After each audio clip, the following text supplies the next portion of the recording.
Good morning, students. Today we are going to study first chapter of geography, lithosphere and landforms.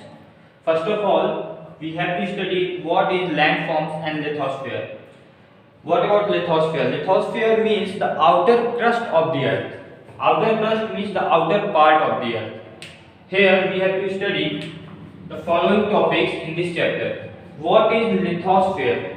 First topic, then structure of earth because we are talking about landforms, then rocks because in earth rocks are the main things which were found, then landforms, which type of land is in earth we have to study, then we have to study about mountains, plateaus, plains.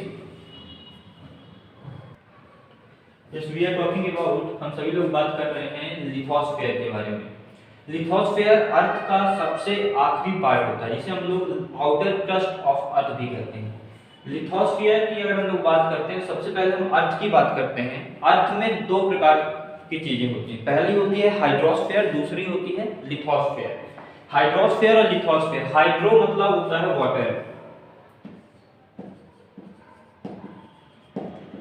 And sphere मतलब a body, water से बनी हुई एक body जो कि 71% अर्थ में होती है।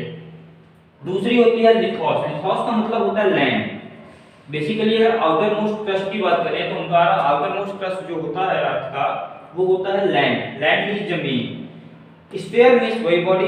तो एक अर्थ दो चीजों से बनी हुई है, वाटर प्लस लैंड, जिसे हम लोग हाइड्रोस्फीयर और लिथोस्फीयर का कॉम्बिनेशन भी बोलते हैं। वाटर हमारे अर्थ में 71% पाया जाता है और लैंड हमारे अर्थ में 29% पाई जाती है। अर्थ में तीन स्फीयर होते हैं, हाइड्रोस्फीयर, लिथोस्फीयर और थर्ड वन है एटमॉस्फेयर। हम सभी लोग जानते हैं हाइड्रोस्फीयर वाटर को रखता है, लिथोस्फीयर लैंड को रखता है। एटमॉस्फेयर में सभी प्रकार की गैसेज और एयर होती है। एटमॉस्फेयर जो हम लोग ऑक्सीजन, नाइट्रोजन, जितनी भी गैसेज हैं सारी गैसेज हमारी एटमॉस्फेयर में पाई जाती हैं। इस चैप्टर में हमें लेकिन पढ़ना किसके बारे में है? लिथोस्फीयर के बारे में पढ़ना है। सबसे पहले हम लोग लिथोस्फीयर पे आते हैं। लिथोस्फीयर जैसा कि आप लोग को पता है लैंड से रिलेटेड है, जिसे हम लोग आउटर क्रस्ट भी बोलते हैं, आउटर क्रस्ट ऑफ अर्थ। अगर हम लोग लिथोस्फीयर की बात करें तो लिथोस्फीयर में दो प्रकार के चेंजेस हो सकते हैं। दो प्रकार के चेंजेस, सबसे पहले आप लोग को ये पता होगा कि चेंजेस कैसे होते हैं। आप सभी लोग जानते हैं अर्थक्वेक, फ्लड, वोल्केनोज, ये सारे जो भी कैलेमिटीज हैं ये सभी कहां पे होती हैं? लिथोस्फीयर के अंतर्गत आती हैं, क्योंकि ये सभी चीजें कहां पार्ट करती हैं अपना एक जो एटमॉस्फेयर क्रिएट करती हैं। वो सभी इफेक्ट्स एटमॉस्फेयर के जितने भी सारे अटैक्स होते हैं वो सभी कहां पे होते हैं? लैंड में होते हैं। और लैंड हमें पता है लिथोस्फीयर के अंतर्गत आती है। अब लिथोस्फीयर में दो प्रकार के चेंजेस की हम लोगों ने बात की, sudden changes, slow changes. Slow changes का मतलब होता है जो कई सालों में होते हैं, hundreds of year, thousands of year, billion और मिलियंस ऑफ ईयर भी होते हैं। सडन चेंजेस जैसे वोल्केनो होता है, हम सभी लोग जानते हैं वोल्केनो कई सालों तक शांत रहते हैं, अचानक से वो एक्सप्लोड करते हैं। जब उनमें एक्सप्लोजन होता है तो वो सडन चेंजेस के रूप में आते हैं, क्योंकि उसमें क्या होता है? वार्म लावा होता है। वो इतना हॉट होता है कि अगर फर्टाइल लैंड उसके आसपास होती है तो उस फर्टाइल लैंड को अनफर्टाइल कर देता है। स्लो चेंजेस में हमारे अर्थ में क्लाइमेटिक चेंजेस आते हैं।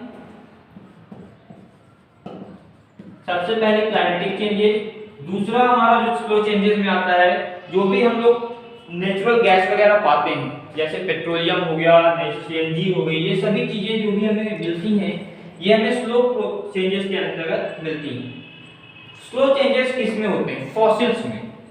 फॉसिल्स का मतलब होता है किसी भी ऑर्गेनिक प्लांट्स के डेड पार्ट वो फॉसिल बनते हैं। फॉसिल कई हजारों सालों तक इकट्ठा होते रहते हैं, सड़ते रहते हैं, उसके बाद वो किसी भी चीज में कन्वर्ट होते हैं।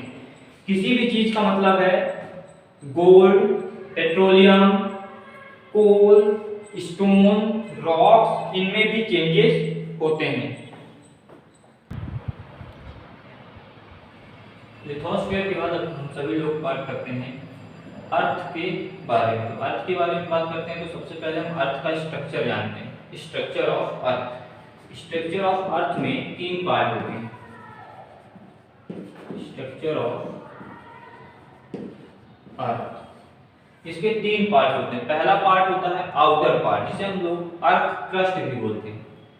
दूसरा पार्ट होता है सेल, तीसरा पार्ट सीमा और नाइफ। अगर हम लोग बात करें आउटर पार्ट अर्थ क्रस्ट की, इस पार्ट को हम लोग इलस्ट्रेट नहीं करते हैं क्योंकि ये सबसे आउटर पार्ट होता है। क्रस्ट लिखा हुआ है मींस क्रस्ट का मतलब हो गया एक पार्ट, और अर्थ का पार्ट लेकिन आउटर, सबसे लास्ट पार्ट। दूसरा हम लोग जब बात करेंगे तो हम लोग बात करेंगे कि अर्थ के अंदर कितनी लेयर पाई जाएंगी। तो अर्थ के अंदर 3 लेयर पाई जाएंगी, सेल, सीमा और नाइफ।